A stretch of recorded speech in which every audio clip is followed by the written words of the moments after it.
Magandang araw mga ka-faith friends!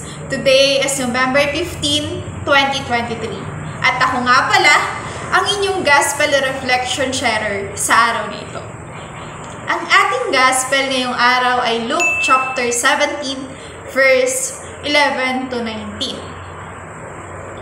Ang pangunahing aral sa Gospel na ito ay ang kahalagahan ng pagtanaw ng utang na loob at pagpapahayag ng pasasalamat. Habang ang siyam na may ketong ay nagpatuloy sa kanilang mga gawain matapos ang pagpapagaling, ang isa ay bumalik upang ihayag ang kanyang pasasalamat kay Jesus. Napakahalaga ng ganitong pagpapasalamat sapagkat ito ay nagpapakita ng pagkilala sa Diyos bilang pinagmulan ng lahat ng biyaya. Madalas nating nakakalimutan na magpasalamat sa gitna ng mga biyayang natatanggap natin araw-araw. Katulad ng mga may ketong, madalas tayong abala sa iba't ibang aspeto ng ating buhay at nakakaligtaan nating ituring na espesyal ang oras at pagkakataon na pinagkakaloob sa atin ng Diyos.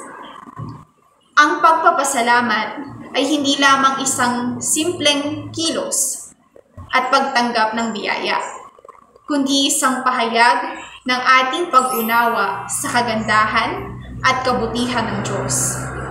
Ito ay isang paraan ng pakikipag-ugnayan sa Diyos at pagpapahayag ng ating pag-ibig at pagkilala sa Kanyang mga gawa.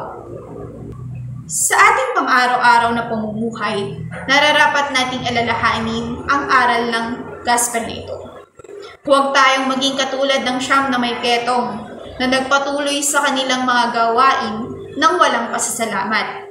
Sa halip, tayo hikayatin na maging tulad ng isa, ang nagbalik upang ipahayag ang kanyang pasasalamat. Sa ganitong paraan, maaari nating masilayan ang kahalagahan ng pagtanaw ng utang na loob sa ating buhay. At sa bawat sandali ng ating pag-iral, maging handa tayong magpasalamat kay Jesus at magbigay pugay sa Kanyang kaharian. Ayun lamang po mga ka-faith friends. Don't forget to like, share, and subscribe to our YouTube channel, Faithbook PH, or download the app, Faithbook app, or registered at www.faithbook.ph. Thank you po!